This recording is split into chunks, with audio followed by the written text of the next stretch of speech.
If you're lactose intolerant, this recipe is not for you. Hey everyone, it's Nia. I'm back in the Food52 kitchen making a pumpkin lasagna with fried sage. It's very fall, it's very comfort foodie, and it's probably my favorite lasagna that I've ever made.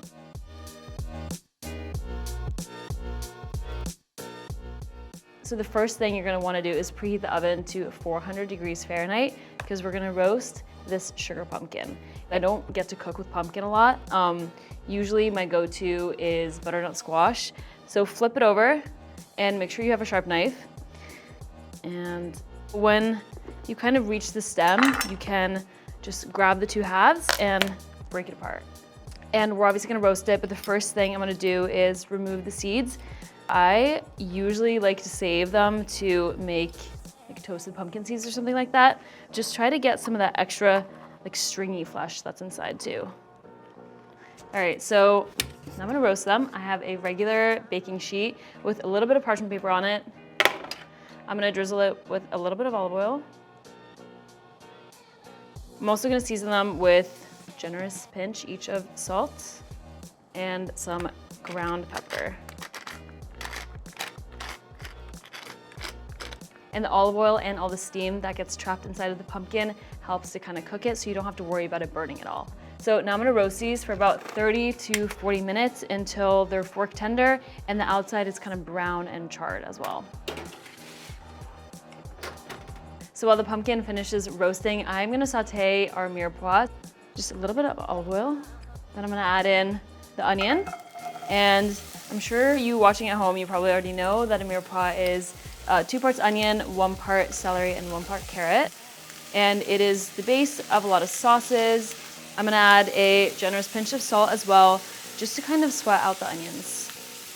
I wanted it to feel a little bit more hearty and a little bit more like a bolognese technically, so that's kind of why I decided to start off the base of the sauce with a mirepoix. So I'm gonna cook this for about 5 minutes until the onions are nice and translucent and the carrots and celery are starting to soften, and then we're gonna add the smashed garlic. I also have a big pot of water for the lasagna sheets, salted of course. I like to use the ruffled kind just because I think it's really pretty, especially when you go to assemble. It is important though that they are on the longer side because we're gonna cut them in half for assembly. Those are gonna cook for about 8 minutes until they're al dente.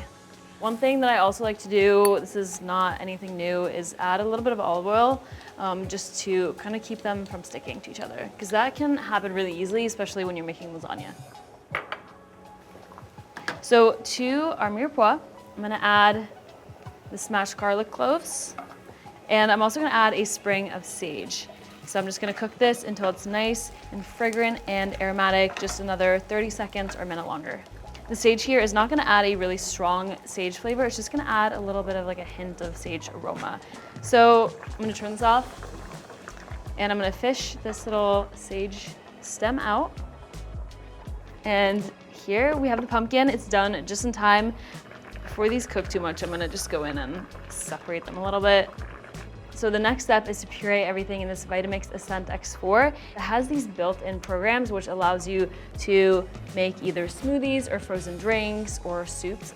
But the other really great thing about it is that you can customize your own blend, which is what I'm gonna do today with this pumpkin. The trick is to not get any of the peel in there. And this pumpkin size is gonna make about 2.5 cups of pumpkin puree.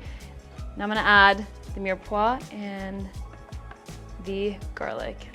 And then I'm also gonna add some vegetable broth. If you don't have vegetable broth and you're not actually a vegetarian, you can definitely use beef broth or chicken broth as well. Some whole milk ricotta. This is just about 1/2 cup. And we're gonna use more for the spinach layer as well. And because I feel like it lends itself really well to pumpkin and butternut squash and things like that, I'm gonna add some nutmeg. You're gonna get the most flavor out of just freshly grinding it yourself, but you can definitely just use pre-ground nutmeg as well. A very generous amount of salt. We're gonna season to taste. And then lastly, I have a little bit of apple cider vinegar. This just helps to balance out all the flavor. I'm gonna press start. And then I'm just gonna increase the speed a little bit too.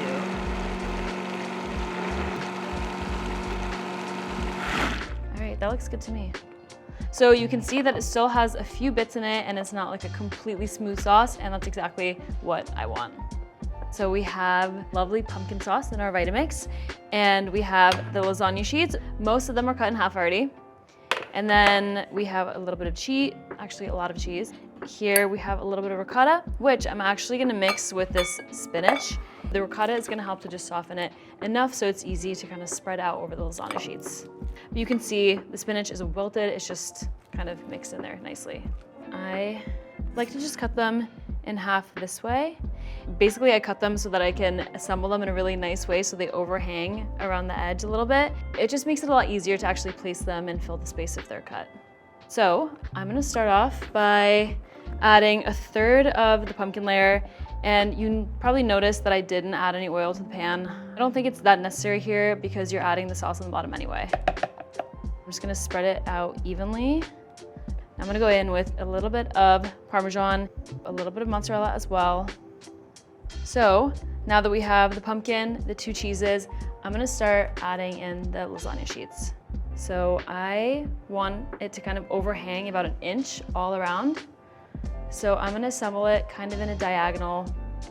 All right, so you can see I've kind of gone all around the sides. I'm gonna add one last one over here. When it comes to the spinach and the ricotta layer, we're actually only gonna layer it twice, so you can just divide it in half. I like to just dollop it across the lasagna to start and then spread it out from there. It's like I really wanna try not to move the lasagna sheets underneath too much. Okay, more Parmesan. I know, it's a lot of cheese.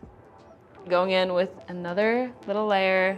It's gonna look a little crazy while you're building it, and you're gonna have to kind of keep pushing the layers back, but it'll all look great in the end. Going in with the second layer of our pumpkin sauce. All right, more Parmesan.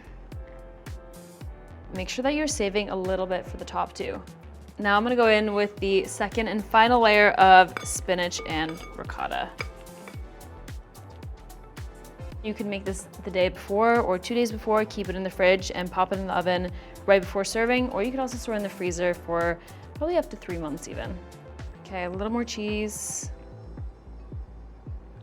And the last of the shredded mozzarella.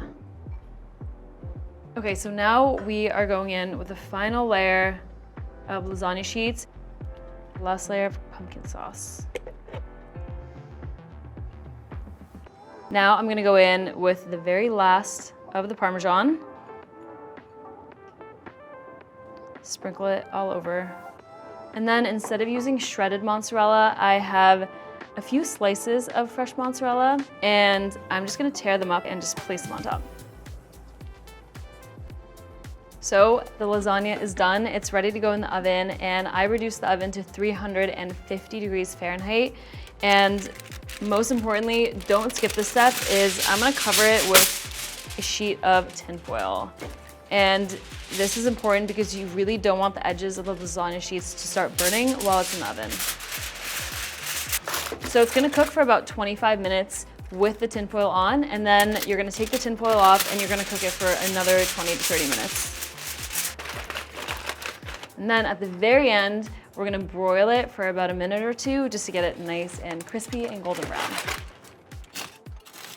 So to fry the sage leaves, I'm actually just using the same skillet that we used before, a tablespoon of butter.